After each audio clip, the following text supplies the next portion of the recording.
You see, the fundamental point is that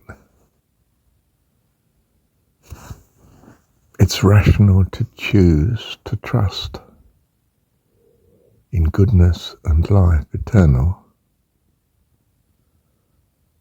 than to trust in anything else, or if you like, than to not trust, which seems like a neutral but is the loss of everything, isn't it? Because if you don't have the trust, then you don't have the motivation to act.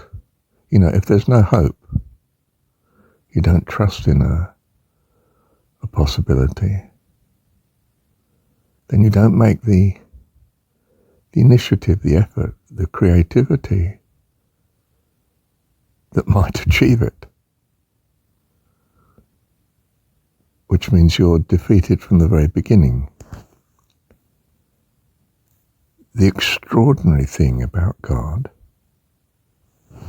is this notion of trust, and it's what the parent has.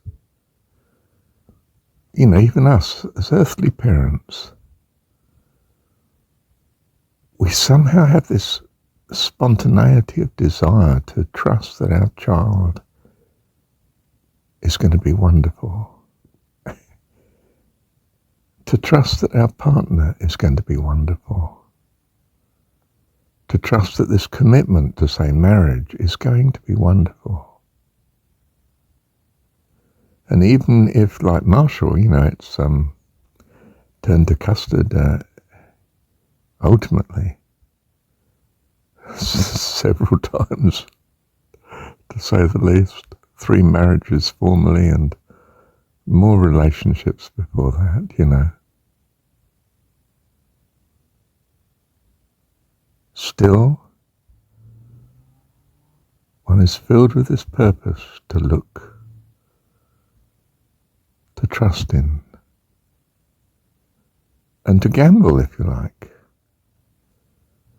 because the gain of not gambling is nothing. Now, of course, the gain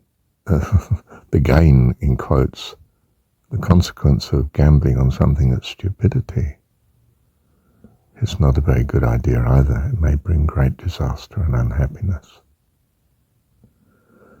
So we choose to put our trust in what we value and think to be of value from our limited childish understanding, which is very childish and very limited compared to some notion of the infinity of our Heavenly Dad.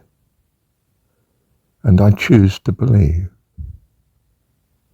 I choose to trust. I choose to hope. What might create such choice to be made? Oh, the experience of good and bad. The observation of what brings harm and what seems to bring life and fullness and goodness and joy, happiness. My values are fashioned accordingly from whatever we mean by consciousness onwards, as a baby, as a child, in this world. We are fashioning our values. How can I steer it then to what is potentially, as I see it, the best? Oh, you can only look on what you think is good now and gain great encouragement from such. So I say, whatsoever is good and lovely, think on these things. It's a Pauline thing. It's a sort of whatsoever is of good report and so forth. Can't remember where it is, but that's not the point. It's there as something we could entertain or not. And I'm saying if we do entertain it and we look on whatsoever is good and lovely,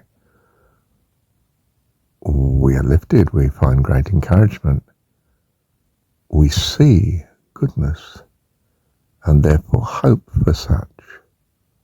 would like such to be, come to value such. Do you see our values are adjusting according to the company we keep in our consciousness? So I say, whatsoever is good and lovely, think on these things. And the hope is you will come to know God. And where would you be without such hope? Eternal death? Or eternal suffering? Or just nothingness? Compared to a hope of life eternal. Choose you this day what you will serve, whom you will serve. Do you see? Are you going to look on the bright side? Or groan on indefinitely about all the evil that you see in the world?